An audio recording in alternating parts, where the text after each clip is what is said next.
Hi friends, welcome to prime food recipes. ఈరోజు మనం చాలా టేస్టీగా ఉండే కాకరకాయ కర్రీని ఇంట్లోనే ఎలా తయారు చేసుకోవాలో చూద్దాం.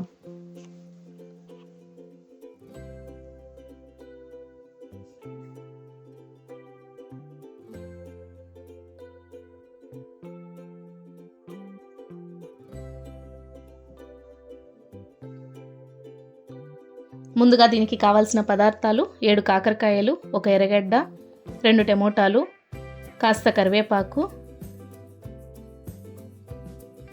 హాఫ్ లెమన్ సైజ్ చింతపండు, హాఫ్ వడియం లేకపోతే ఉద్దిపప్పు ఆవాలు తీసుకోండి, 15 వెల్లుల్లిపాయలు, 2 స్పూన్లు సాల్టు, చిటికెడు పసుపు,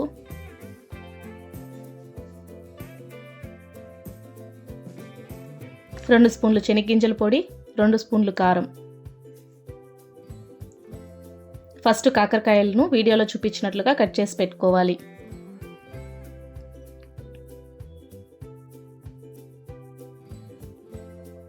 ఇప్పుడు ఒక ప్యాన్ పెట్టుకొని 1 స్పూన్ ఆయిల్ వేసి, ఆయిల్ వేడయ్యాక కట్ చేసిన కాకరకాయలు వేసి అందులోకి 1 స్పూన్ ఉప్పు, కొంచెం పసుపు వేసి బాగా ఫ్రై చేసుకోవాలి.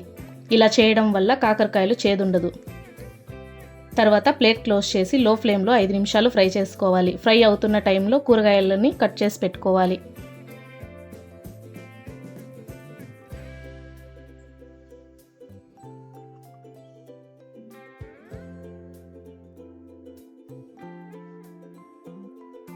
కాకరకాయలు బాగా ఫ్రై అయిన తర్వాత సపరేట్గా తీసుకొని ఆ ప్యాన్లోకి 2 స్పూన్లు ఆయిల్ వేసి, ఆయిల్ వేడయ్యాక హాఫ్ వడియం వేసి లైట్గా ఫ్రై చేసుకోవాలి. తర్వాత అందులోకి ఎర్రగడ్డలు, కరివేపాకు, చిటికెడు పసుపు, 1 స్పూన్ సాల్ట్ వేసి పచ్చివాసన పోయేంత వరకు ఫ్రై చేసుకోవాలి.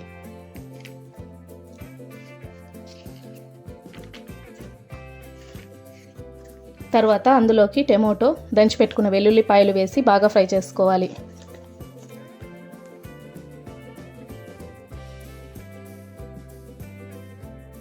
టమోటాలు బాగా ఫ్రై అయ్యాక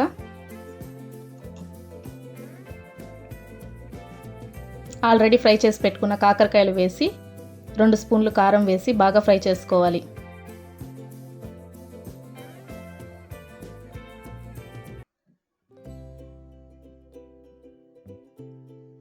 తర్వాత అందులోకి చింతపండు రసం తొక్కు తీసేసి వేసుకోవాలి. తర్వాత 1 గ్లాస్ నీళ్లు వేసి ప్లేట్ క్లోజ్ చేసి 10 నిమిషాలు మీడియం ఫ్లేమ్లో ఉడకబెట్టుకోవాలి.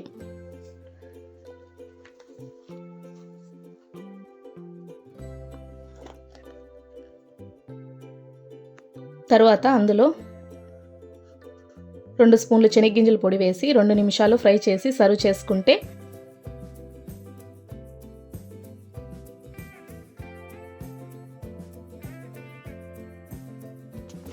టేస్టీ కాకరకాయ కర్రీ రెడీ. దీన్ని వేడివేడి అన్నం, రాగి ముద్దతో తింటే చాలా బాగుంటుంది. వీడియో నచ్చితే లైక్, షేర్ అండ్ సబ్స్క్రైబ్ చేసుకోండి. ఇంకో రుచికరమైన రెసిపీతో మళ్ళీ కలుద్దాం. Thanks for watching.